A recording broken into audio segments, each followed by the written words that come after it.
ከማታውቁት ሰው ጋር ቁጭ ብላችሁ ኮንቨርሴሽኑን ማስቀጠል ከብዳችሁ ያውቃል? እንዲህ የምለው ነገር እኮ ጠፋብኝ፣ አለቀብኝ እኮ ያዝምተው ደግሞ ያስጠላል፣ ደስ አይልም።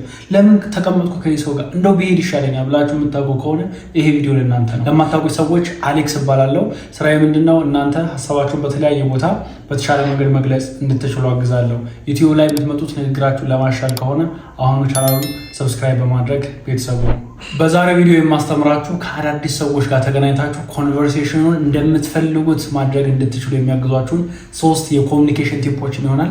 በተለይ ሶስተኛው ከምታወሩት ሰው ጋር ልብ ለልብ ተገናኝታችሁ መነጋገር፣ ማውራት፣ ዲስከስ ማድረግ፣ ኮሚኒኬት ማድረግ እንድትችሉ ስለሚያግዟችሁ ቪዲዮውን እስከ መጨረሻው መመልከታችሁን አትዘንጉ። የመጀመሪያው ቴክኒክ የሚሆነው ለምታገኙት ሰው ከልብ የመነጨ አድናቆት በመስጠት ጀምሩ። ለምን መሰላችሁ? እኛ ሰዎች ከልባቸው ሰዎች አድናቆት ሲሰጡን እንወዳለን፣ ደስ ይለናል እና ኮንቨርሴሽኑም እንዲቀጥል ፍላጎት ይኖረናል። ይህ ነገር መቼ አስተዋልኩት መሰላችሁ? ባለፈው ሳምንት ጂም ወርክአውት እያደረግኩኝ ቸስት ነበረ እየሰራሁ የነበረው ትዝ ይለኛል። ቸስት ፕረስ እና አንድ ዙር ሰርቼ ቁጭ ብዬ በግራ በኩል አንድ ወጣት አጠር ያለ ፊት ነው፣ ስፖርት ብዙ ጊዜ እንደሰራ ያስታውቃል። ጨርሰሃል እንዲ አለ። አይ አልጨረስኩም፣ ግን አብረን መስራት እንችላለን አልኩት። መጣ፣ አብረን ሰራን እና በደንብ ነበር ያሰራኝ። ብቻዬን ነበር ብዙ ጊዜ የምሰራው። ከሱ ጋር ሲሆን ግን በደንብ ነው ቸስት የሰራሁት። ህመም እስኪሰማኝ ድረስ ነበር የሰራ ነው። ከዛ መሀል ላይ አንተ እኮ በጣም ነው ኮች የምታደርገው እና ለምን ሰዎችን ማሰልጠን አትጀምረውም አልኩት። ፈገግ ብሎ በጣም ነበር ውስጡ ደስ ያለው ይታወቃል። የዛን ቀን አብረን ወርክአውታችንን ጨረስን። ሌላ ቀንም ተገናኘንና አብረን ሰራን። ጓደኛ ማሾች ሆንን ማለት ነው። እሱ አልፎ አልፎ ነው የሚመጣው፣ እኔ ሁልጊዜ ስለሚሄድ አሁን ሌላ ጊዜም ከተገናኘን አብረን የመስራት ቻንሳችን ከፍ ያለ ነው ማለት ነው። ለምንድነው ይህን አጋጣሚ የምነግራችሁ? የምታገኟቸው ሰዎች፣ የምትገናኟቸው ሰዎች፣ የምታውቋቸው ሰዎች የሚሆኑ አዳዲስ ሰዎች የሚሆኑ ሰዎች ናቸውና ከልባችሁ የመነጨ አድናቆትን ስጧቸው። ስለ ስራቸው ሊሆን ይችላል፣ ኢነርጂያቸው ሊሆን ይችላል፣ ከአካላቸው፣ ከአለባበሳቸው፣ ከፀጉራቸው፣ ከጌጣጌጣቸው የተመቻችሁ ሊሆን ይችላል። ግን ከልብ የመነጨ መሆን አለበት። የዛኔ ወደ እናንተ ይሳባሉ። ኮንቨርሴሽናችሁን ለመጀመር ማሳለጫ ይሆናችኋል። ሁለተኛው ቴክኒክ የምትጠቀሙት የምታወሯቸውን ሰዎች ጥያቄ መጠየቅ ነው። ይህን በጣም ነው የምወደው። ለምን መሰላችሁ? ጥያቄ ስትጠይቁ ሙሉ ትኩረታችሁን እነሱ ጋር ነው የምታረጉት። ላይቱን መብራቱን እነሱ ጋር ነው የምታበሩት። ከኔ ጋር የምታወሩ ሰዎች ታውቁታላችሁ። ከኔ ከማወራችሁ ሰዎች ደንበኞች ሊሆኑ ይችላሉ። ከኔ ጋር በቅርበት የሚያወሩ ሰዎች ያውቁኛል። ጥያቄ ጠይቃለሁ።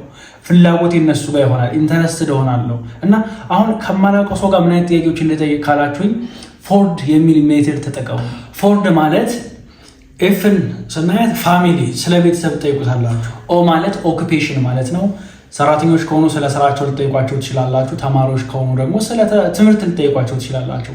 አር ማለት ሪክሪኤሽን፣ የሚያዝናናቸው ነገር ምንድን ነው?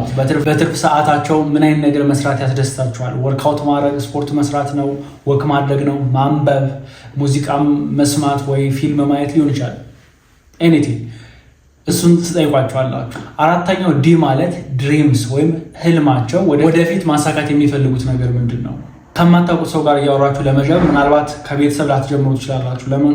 ብዙ ሰው ስለ ቤተሰቡ ቶሎ ላይ ነግራችሁ ይችላል። ከስራ ግን መጀመር ትችላላችሁ።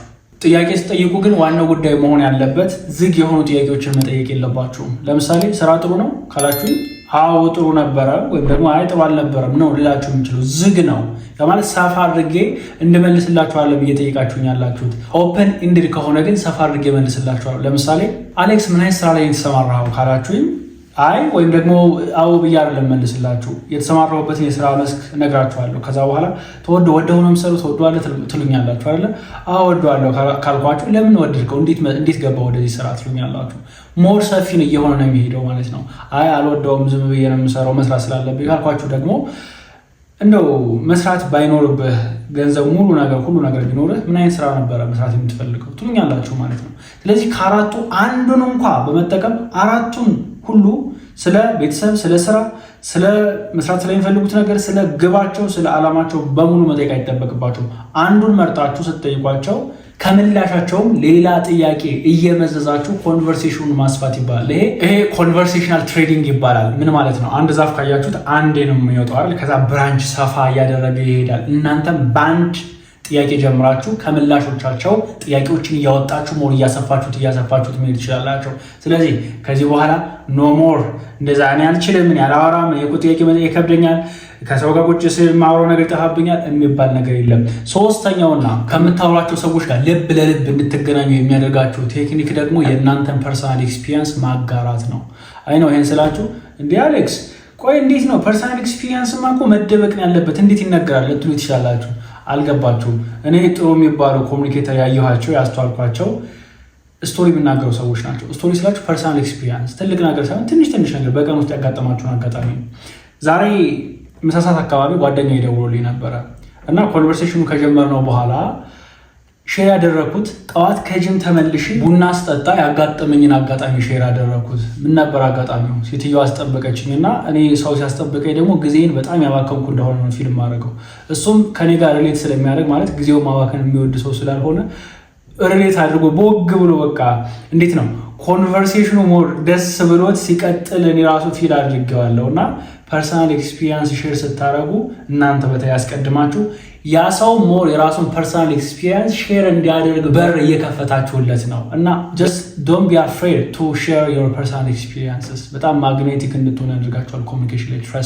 ትረስት ሚ ማን እውነቴን ነው። እሺ ፐርሰናል ኤክስፒሪየንስ በጣም ጥሩ ነገር ነው። ከሰው ጋር ልብ ለልብ እንድትገናኙ ኮኔክት እንድታደርጉ ያግዛችኋል።